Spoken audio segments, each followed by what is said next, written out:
ધોરણ 12 physics chapter 2 સ્વાધ્યાય 2.30 last time આપણે 2.29 જોયેલું અને ગોળાકાર કેપેસિટન્સનું સૂત્ર મેળવ્યું તો આપણે C બરાબર 4πε0 R1 R2 by R1 minus R2, જે R1 બહારની ત્રિજ્યા અને R2 અંદરની ત્રિજ્યા હતી, એટલે કે R1 મોટી ત્રિજ્યા છે અને R2 નાની ત્રિજ્યા છે. તો આપણે 2.30માં આ જ કેપેસિટન્સના સૂત્રનો ઉપયોગ કરીને દાખલો ગણવાનો છે. ગોળાકાર કેપેસિટરના અંદરના ગોળાની ત્રિજ્યા એટલે નાની ત્રિજ્યા R2 કેટલી છે? 12 સેમી, અને બહારના ગોળાની ત્રિજ્યા 13 સેમી એટલે R1 13 સેમી, અને બહારના ગોળાનું અર્થિંગ કરી દીધેલું છે. અંદરના ગોળા પરનો વિદ્યુત ભાર એટલે Q બરાબર 2.5 માઇક્રોકુલમ છે. બે સમકેન્દ્રીય ગોળા વચ્ચેના અવકાશને ડાઇલેક્ટ્રિક અચળાંક 32 ધરાવતા પ્રવાહી વડે ભરી દીધેલું છે. એટલે બે કેપેસિટર વચ્ચેનું માધ્યમ હવા નહીં પરંતુ ડાઇલેક્ટ્રિક અચળાંક છે, એટલે કે એની કિંમત આપી દીધેલી છે 32. તો કેપેસિટરનું કેપેસિટન્સ શોધો. જો આપણે જો કેપેસિટન્સનું સૂત્ર તો છે, પણ આ માધ્યમ શું હતું? હવા હતું. માધ્યમ હવા હોય ત્યારે હવે તો ડાઇલેક્ટ્રિક પદાર્થ મૂક્યો છે, તો ડાઇલેક્ટ્રિક પદાર્થ મૂકવાથી ડાઇલેક્ટ્રિક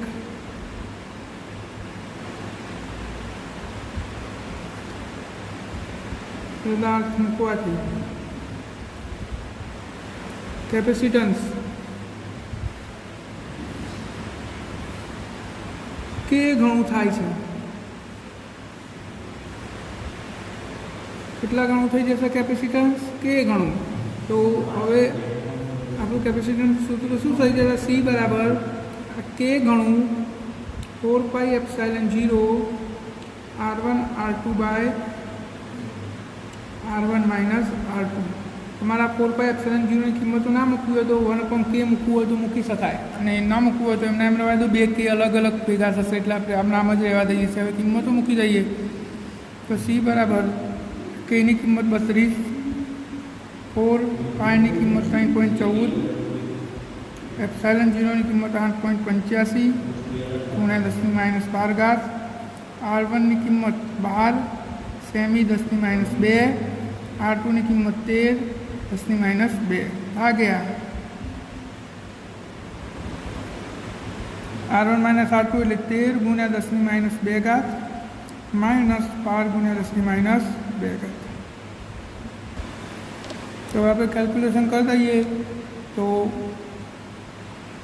જો કેલ્ક્યુલેશન કરી લીધું આપણે 55 48 90 ગુણ્યા 10⁻14, તો 1 2 3 4 5 ને 6, 1 2 3 4 ને 5 પોઈન્ટ આપણે આમ આવીએ તો 10⁻9 કુલમ ફેરેડ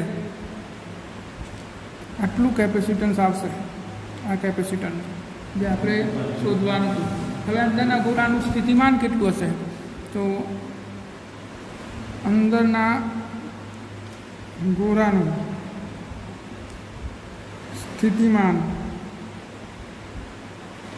V બરાબર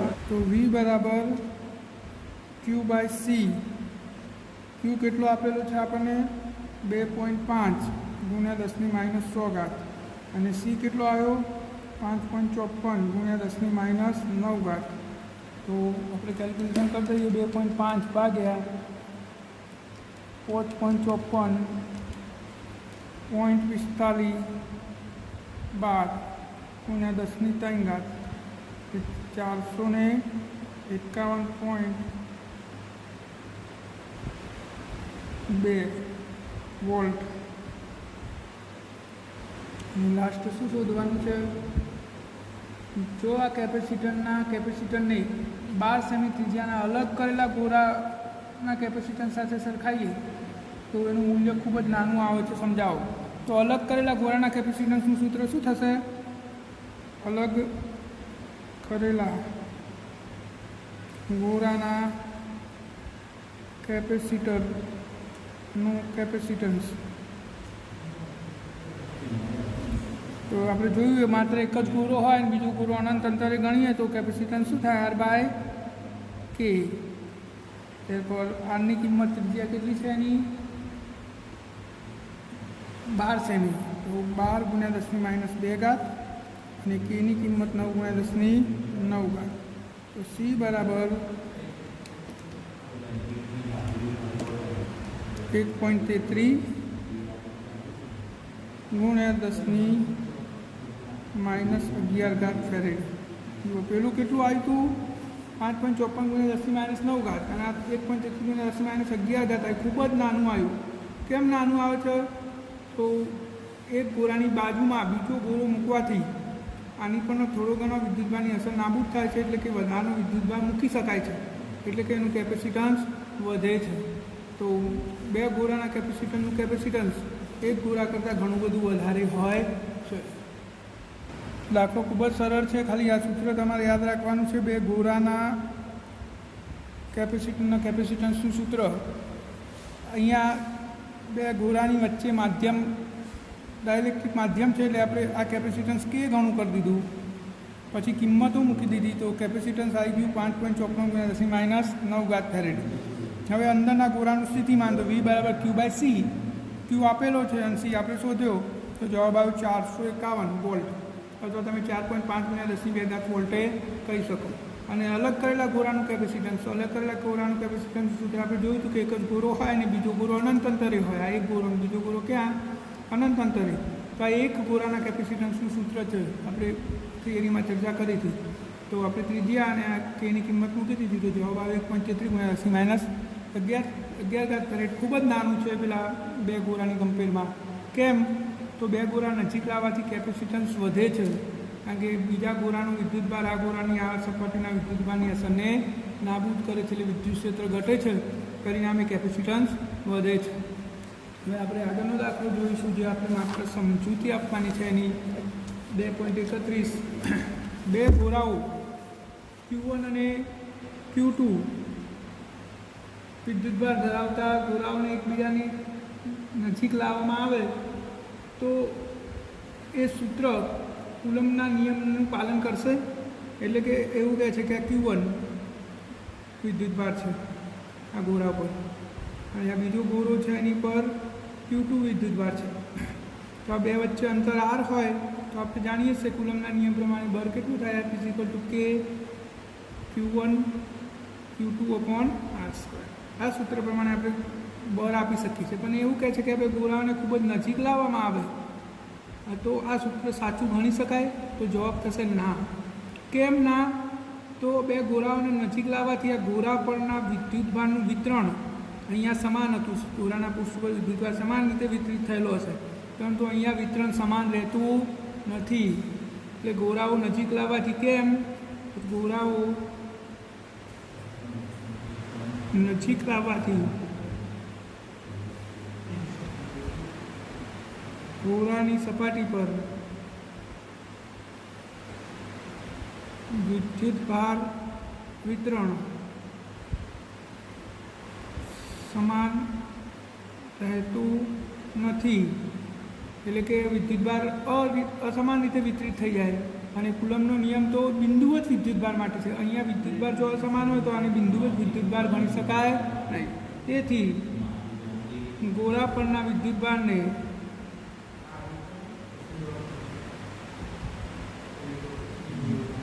બિંદુવત વિદ્યુતભાર ગણી શકાય નહીં.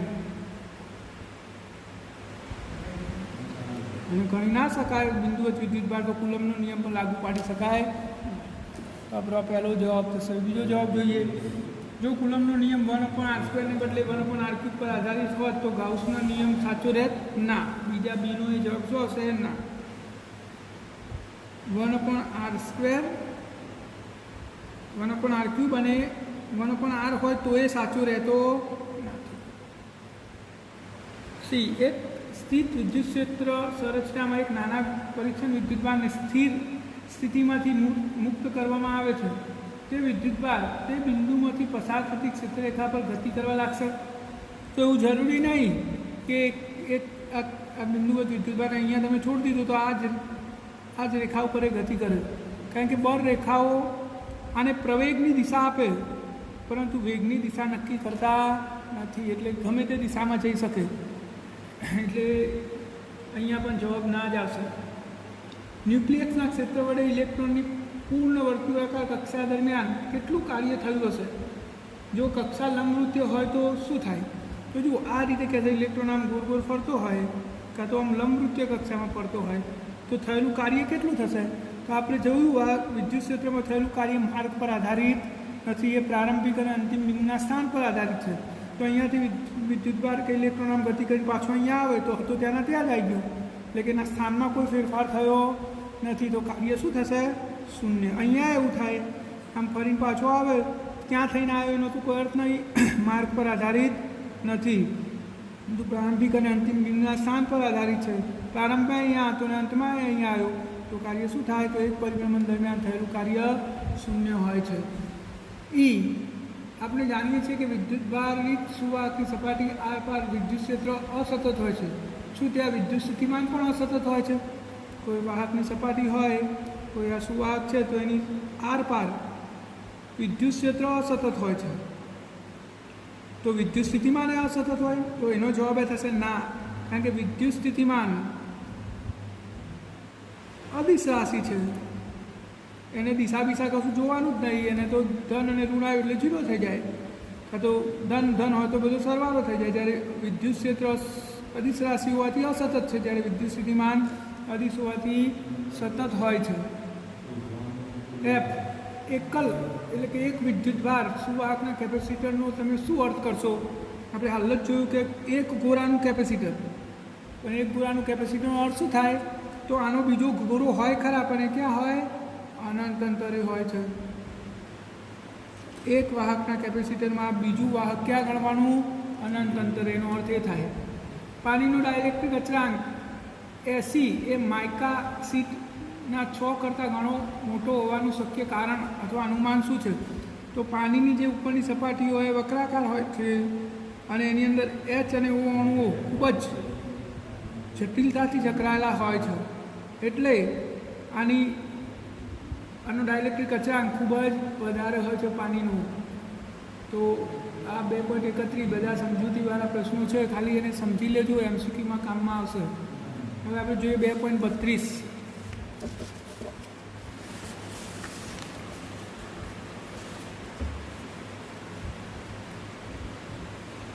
સ્વાધ્યાય 2.32. એક નળાકાર કેપેસિટરમાં બે સમઅક્ષીય નળાકારની લંબાઈ 15 સેમી અને ત્રિજ્યાઓ 1.5 અને 1.4 છે. બહારના નળાકારનું અર્થિંગ કરી દીધેલ છે અને અંદરના નળાકાર પર 2.5 માઇક્રોકુલમ વિદ્યુતભાર આપેલ છે, તો તંત્રનું કેપેસિટન્સ શોધો. તો જો આપણે આ 2.17ની અંદર પ્રશ્ન જોયો હતો, એમાં આપણે વિદ્યુત ક્ષેત્ર શોધ્યું હતું, નળાકારીય કેપેસિટન્સ. તો નળાકારીય કેપેસિટન્સ આપણે અહીંયા દર્શાવીએ તો એક નળાકાર અને એને સમઅક્ષીય એક આ બીજો નળાકાર, આ બે નળાકાર વડે બનેલા કેપેસિટરનું કેપેસિટન્સ આપણે શોધવાનું છે.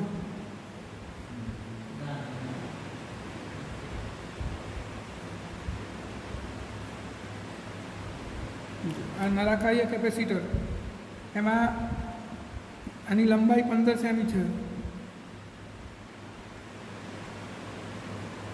અને અંદરની બહારની ત્રિજ્યાઓ આપેલી છે R1 અને R2 અથવા A અને B, તમારે જે લેવું હોય તમે લઈ શકો છો.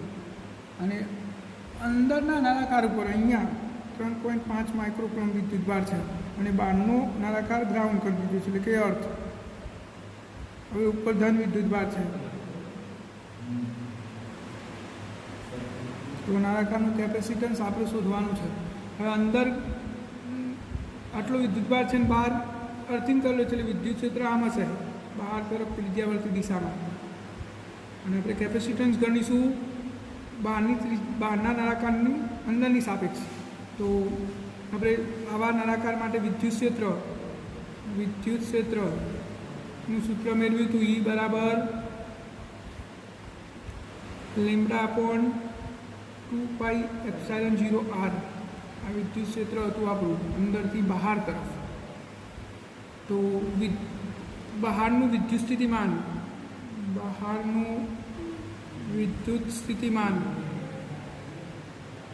એટલે આપણે બહારની ત્રિજ્યાને R2 કહી દઈએ, અંદરની ત્રિજ્યાને R1 કહી દઈએ.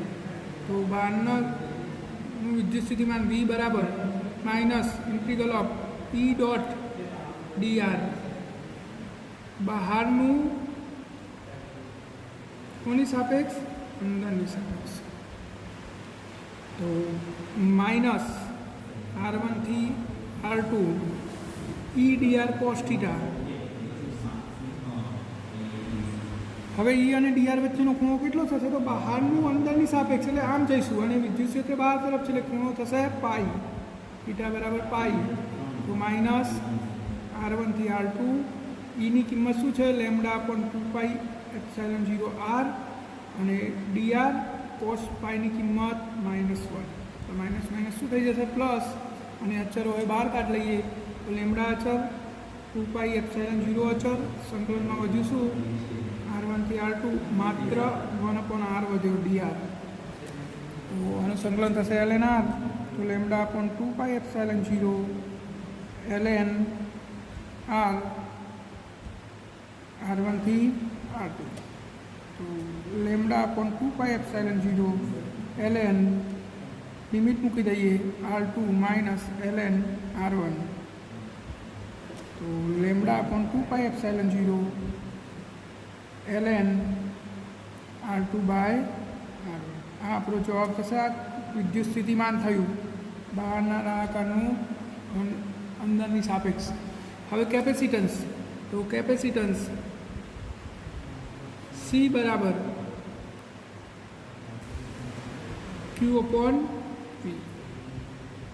તો કિંમતો મૂકી દઈએ તો Qની કિંમત છે 3.5 માઇક્રો એટલે 10⁻100. એક મિનિટ, આપણે Vની કિંમત પહેલાં મૂકીશું. તો Q ભાગ્યા lambda 2 pi epsilon 0 ln R2 upon R1 એટલું થશે. હવે ચાલો આટલું થયું. આપણે Vની કિંમત ઉપરથી અહીંયા ટ્રાન્સફર કરી છે. હવે આ તરફ લખું છું. તો હવે Q બરાબર શું થાય? Lambda L. લેમડા બરાબર Q અપોન L સૂત્ર પ્રમાણે. તો C બરાબર Qની જગ્યાએ લેમડા L ભાગ્યા lambda upon 2 pi epsilon 0 ln R2 upon R1.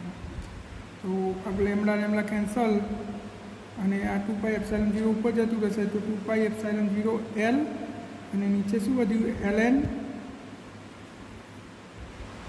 R2 ભાગ્યા R1. હવે આપણે કિંમતો મૂકી દઈએ તો 2 પાઈની કિંમત 3.14, એપ્સાઇલન 0 8.85 અને 10⁻12. લંબાઈ કેટલી આપી છે? 15 સેમી, 10⁻2 સેન્ટીમીટરમાં છે. ln R2 કેટલો? બહારની ત્રિજ્યા 1.5 અને L1 1.4.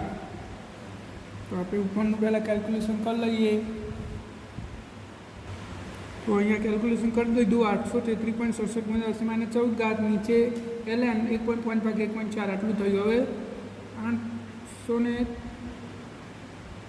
8.34 ગુણ્યા 10⁻12 2 પોઈન્ટ આમ ગયા ભાગ્યા lnને લોગમાં ફેરવીએ તો 2.303 log 1.071 C is equal to.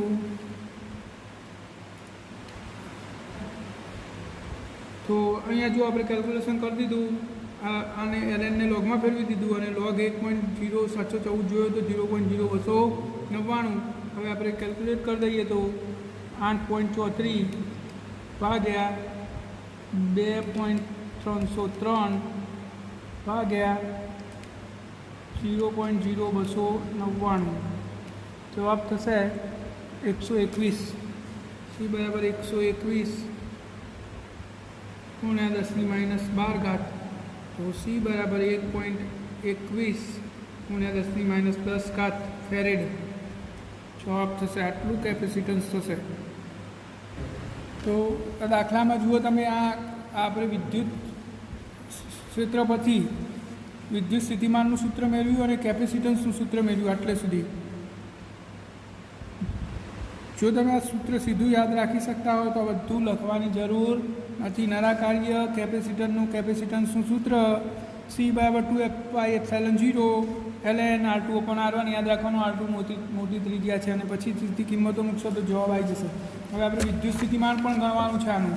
તો વિદ્યુત સ્થિતિમાન તો સીધું મળી જશે. V = Q/C. તો Qની કિંમત છે 3.5×10⁻6 અને C આવ્યો આપણો 1.2 × 10⁻10. 1.2 × 10⁻10.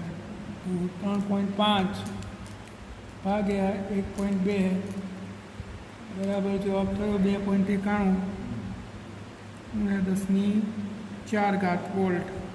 આ વિદ્યુત સ્થિતિમાન આવી ગયો. તો સીધી રીતે ગણી શકાય એવો છે.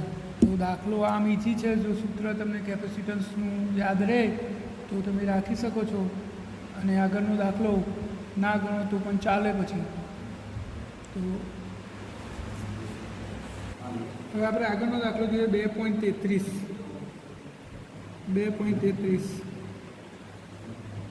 સ્વાધ્યાય 2.33.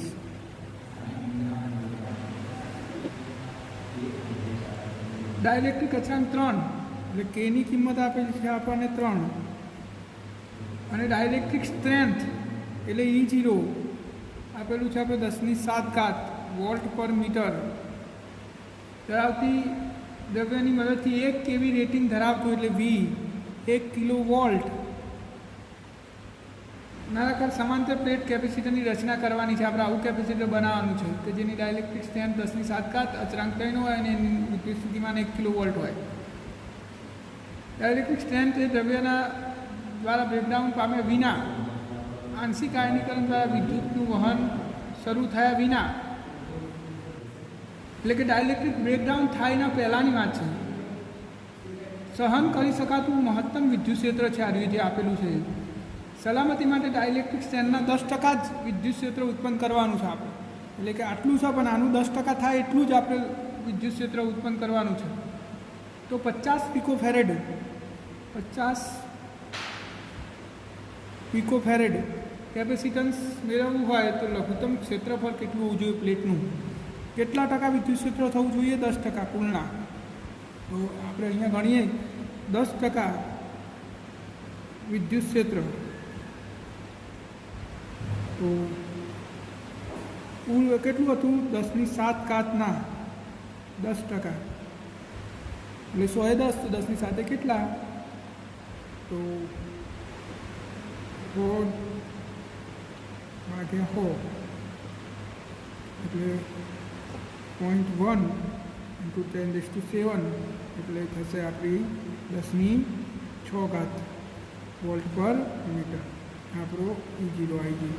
આટલું વિદ્યુત ક્ષેત્ર હોવું જોઈએ, આનાથી વધારે ના થવું જોઈએ. હવે બે પ્લેટ વચ્ચેનું અંતર પણ શોધી દઈએ. E0 = V/d. તો D = V/E0. V 1 કિલો એટલે 10⁻³ અને E0 10⁶. તો D થશે 10⁻³ મીટર.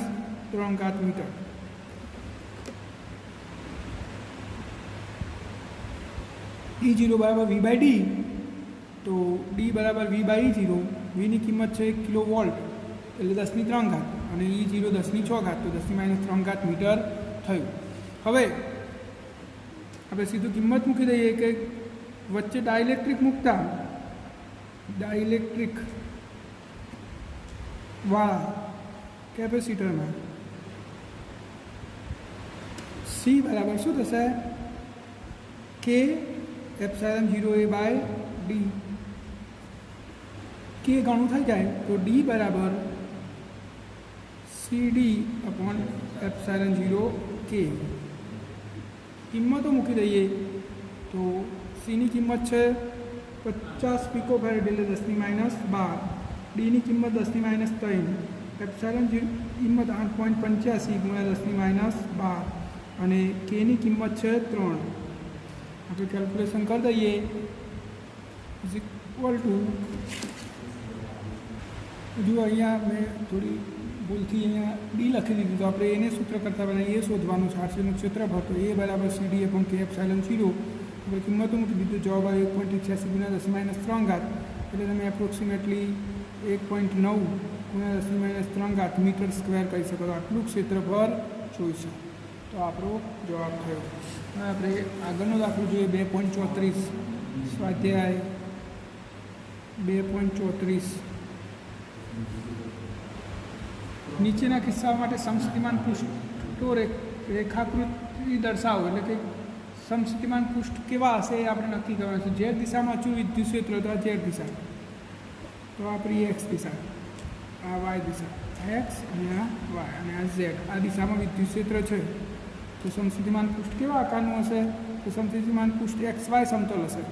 કયું સમતલ હશે? એક્સ વાય સમતલ. આ સમસ્થિતિમાન પૃષ્ઠ. તો આપણે નીચે લખી શકીએ, જો ઝેડ દિશામાં વિદ્યુત ક્ષેત્ર હોય તો સમસ્થિતિમાન પૃષ્ઠ એ એક્સ વાય સમતલ હશે. કારણ કે વિદ્યુત ક્ષેત્ર સમસ્થિતિમાન પૃષ્ઠને હંમેશા લંબ હોય છે, અને ઝેડ દિશાને લંબ કોણ? એક્સ અને વાય સમતલ. તો આપણો પહેલો જવાબ આ થયો. ક્ષેત્ર કે જેનું માન નિયમિત રીતે વધે છે પરંતુ અચળ દિશામાં રહે છે, તો જો આનું વિદ્યુત ક્ષેત્ર આમ ઉપર સતત વધતું જાય છે, પરંતુ ઝેડ દિશામાં અચળ છે, એટલે કે આ દિશા બદલતું નહીં, પરંતુ એનું મૂલ્ય વધતું જાય છે. તો શું થશે? તો મૂલ્ય વધતું જતું હોય તો સમસ્થિતિમાન પૃષ્ઠ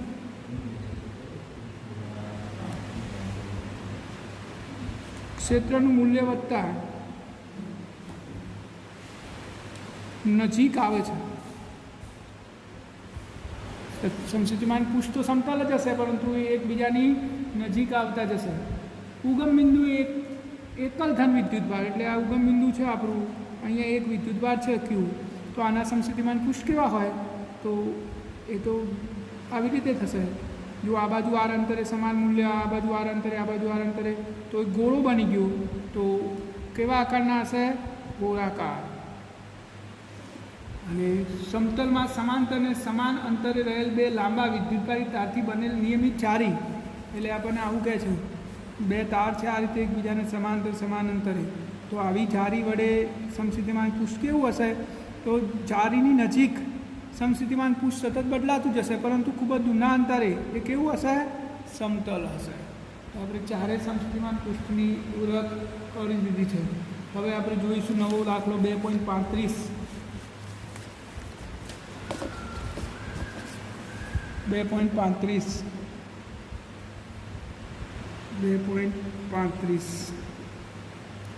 R1 ત્રિજ્યા અને Q1 વિદ્યુતભાર ધરાવતો એક નાનો ગોળો, એટલે જો આપણી જોડે એક આ ગોળો છે જેની ત્રિજ્યા છે R1 અને એની પરનું વિદ્યુતભાર છે Q1. R2 ત્રિજ્યા અને Q2 વિદ્યુતભાર ધરાવતી એક ગોળાકાર કવચ વડે ઘેરાયેલો છે, એટલે કે એક કવચ છે એની ઉપર, જેની પર Q2 વિદ્યુતભાર છે અને ત્રિજ્યા R2 છે. દર્શાવો કે Q1 ધન હોય તો કવચ પર કોઈ પણ વિદ્યુતભાર Q2 હોય તો પણ વિદ્યુતભાર ગોળાથી કવચ પર વહન પામશે. એટલે કે અહીંયાથી વિદ્યુતભાર બહાર તરફ વહન પામશે એવું આપણે સાબિત કરવાનું છે. તો આપણે ગોળા પરનું વિદ્યુત સ્થિતિમાન લખીએ. વિદ્યુત સ્થિતિમાન ગોળા પરનું વિદ્યુત સ્થિતિમાન, ગોળા પરનું શું થશે? જો V ઇઝ ઇક્વલ ટુ, અથવા V1 કહી દઉં એને, તો V1 ઇઝ ઇક્વલ ટુ શું થશે? એની પર બે વિદ્યુતભાર થાય, એક એના પરનો અને એક પારનો. તો એના પરનો વિદ્યુતભારના કારણે વિદ્યુત સ્થિતિમાન કેટલું થશે? કે Q1 અપોન એની ત્રિજ્યા કેટલી? R1 પ્લસ આ Q2ના કારણે આ ગોળા પર વિદ્યુત સ્થિતિમાન હશે, કેટલું થશે? કે Q2 અપોન R2 જેટલું. એવી જ રીતે કવચ પર વિદ્યુત સ્થિતિમાન V2 કહી દઈએ આપણે, તો એની પર એક વિદ્યુતભાર Q2 છે ને એક Q1 અંદર છે, તો કેન્દ્ર પર ગણાય. તો કે Q1 બહાર શોધવાનું છે, વિદ્યુતભાર કેન્દ્ર પર, તો અંતર કેટલું થયું R2 પ્લસ સપાટી પર હોય એ કેન્દ્ર પર ગણાય, તો કે Q2/R2. તો આ બહારની સપાટી પર વિદ્યુત સ્થિતિમાન થયું. બંનેમાંથી વધારે કયું છે જુઓ, તો એક પદ તો સરખું જ છે, આ રહ્યું કે Q2/R2 વાળું. હવે આ બે પદમાં જે પદ મોટું એનું વિદ્યુત સ્થિતિમાન મોટું, તો R1 R2 કરતાં નાનો છે, એટલે કે છેદનું પદ નાનું હોવાથી આ જવાબ મોટો થઈ જશે. તો અહીંયા R1 <R2 હોવાથી V1 > V2 થશે. આ બંનેમાંથી કોનું મૂલ્ય વધારે થશે? V1નું, કારણ કે આ બે છેલ્લા પદ તો સરખા જ છે, પરંતુ આ બે પદમાં મોટું કોણ? તો આવ્યું, કારણ કે એનું છેદ નાનો છે. તો V1 એ V2 કરતાં મોટો હશે, એટલે કે અંદરના ગોળાનું વિદ્યુત સ્થિતિમાન વધારે છે. હવે જો બંનેને વાહક તાર વડે જોડવામાં આવે તો અંદરથી વિદ્યુતભાર બહાર તરફ વહન પામે છે, જે આપણે સાબિત કરવાનું હતું અને એ સાબિત થઈ ગયું છે. 2.36 સ્વાધ્યાય 2.36 પૃથ્વીની સપાટી ઊંચાઈ સાથે ઘટતા વિદ્યુત ક્ષેત્રના અનુરૂપ વાતાવરણની ટોચ પરનું વિદ્યુત સ્થિતિમાન જમીનની સાપેક્ષે 400 કિલોવોલ્ટ છે. પૃથ્વીની સપાટીની નજીક ક્ષેત્ર 100 વોલ્ટ પર મીટર છે. તો પછી આપણા ઘરમાંથી બહાર ખુલ્લા પગ મૂકતા આપણને વિદ્યુત આંચકો કેમ અનુભવતા નથી? જો વાતાવરણનું અને આ વાતાવરણ અને આ પૃથ્વીની સપાટી, આ બંને વચ્ચેનો વિદ્યુત સ્થિતિમાનનો તફાવત 400 કિલોવોલ્ટ છે. પછી આપણે અહીંયા આવીએ, જમીન ઉપર પગ દઈએ, ઘરમાંથી બહાર આવીએ, ઘર માન લો કે એક ગાઉસિયન પોર્શન, તેમાંથી બહાર આવીએ, તો આટલા ઊંચા વિદ્યુત સ્થિતિમાનના તફાવતના કારણે તો આપણને વિદ્યુત આંચકો લાગવો જોઈએ. તો પછી કેમ નહીં લાગતો? તો એનું કારણ એ છે કે આપણે જ્યારે ઘરની બહાર આવીએ ત્યારે આપણા સંપર્કમાં રહેલું આ લેયર એક સમસ્થિતિમાન પૃષ્ઠ રચે છે, એની ઉપરનું એક લેયર બીજું સમસ્થિતિમાન, આમ સમસ્થિતિમાન પૃષ્ઠ રચાય છે અને ઉપર જઈએ એમ એનો વિદ્યુત સ્થિતિમાન વધતો જાય છે. એટલે કે આપણા સંપર્કમાં રહેલું આ સમસ્થિતિમાન પૃષ્ઠ લગભગ પૃથ્વીના વિદ્યુત સ્થિતિમાન જેટલું જ હોય છે. એટલે કે વિદ્યુત સ્થિતિમાનનો તફાવત રચાતો નથી, પરિણામે આપણને આંચકો લાગતો નથી.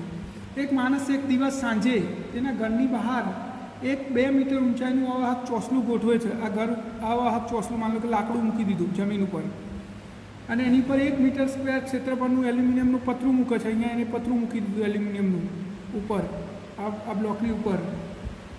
હવે બીજા દિવસ સવારે આ માણસ અહીંયા આવીને આને સ્પર્શ કરે તો એને આંચકો લાગશે? તો 100% લાગે, કારણ કે વીજળીના કારણે આ એલ્યુમિનિયમની પ્લેટ વિદ્યુત ભારિત થાય છે અને જેમ જેમ સમય જાય એમાં વિદ્યુત ભાર વધતો જાય છે.